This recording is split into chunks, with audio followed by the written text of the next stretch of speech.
Hello my dear students, welcome to our YouTube channel wifistudy JE, a part of Unacademy. उम्मीद है आप लोग बहुत अच्छे होंगे। और जैसा कि आप लोगों को पता है, लाइफ में कुछ चीज़ें कभी कभी हम लोगों के साथ एक्सीडेंट से बहुत अजीबोगरीब हो जाती हैं। कई बार हम करना कुछ चाह रहे होते हैं, शायद अच्छा करना चाह रहे होते हैं, लेकिन बहुत ज़्यादा अच्छा हो जाता है। और कई बार कोशिश करते हैं अच्छे की, लेकिन बुरा हो जाता है। लेकिन मज़ा तब आ जाता है जब आप कुछ कोशिश कर रहे होते हो और एक्सीडेंटली कुछ बहुत बड़ा उसमें हो जाता है, कुछ डिस्कवरी वहाँ पर हो जाती है। तो आज के दिन क्या इंपॉर्टेंट है उसके बारे में बात करेंगे।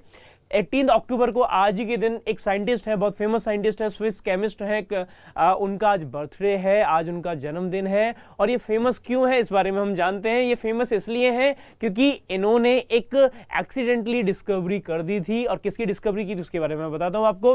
ही accidentally discovered the powerful explosive material nitrocellulose. जब वो क्या कर रहे थे, एक एक्सपेरिमेंट कर रहे थे, he spilled sulphuric acid. Sulphuric acid का नाम आपने सुना होगा, बहुत कॉमन है। H2SO4 को सल्फ्यूरिक एसिड हम कहते हैं।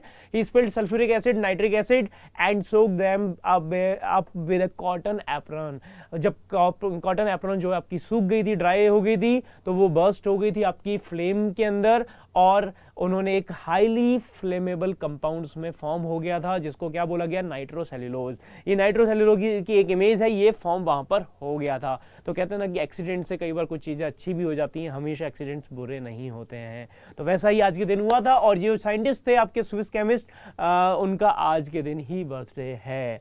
उम्मीद है ये इन्फॉर्मेशन आपके काफ़ी काम आएगी। आपको पता चल गया होगा कि आपका नाइट्रोसेल्यूलोज जो होता है वो एक एक्सप्लोसिव मटेरियल होता है। ठीक है, इस दिवाली पर नहीं फोड़ना है, लेकिन इसको ध्यान रखिएगा। ये वीडियो अगर आपको पसंद आया तो लाइक जरूर करिएगा, और आपको लगता है इन्फॉर्मेशन काम आ सकती है, दिवाली पर लोग इसको काम में ले सकते हैं, तो शेयर जरूर करिएगा। और अगर आप चैनल पर नए हैं तो सब्सक्राइब करना ना भूलें, बेल आइकन प्रेस करना ना भूलें। Thank you.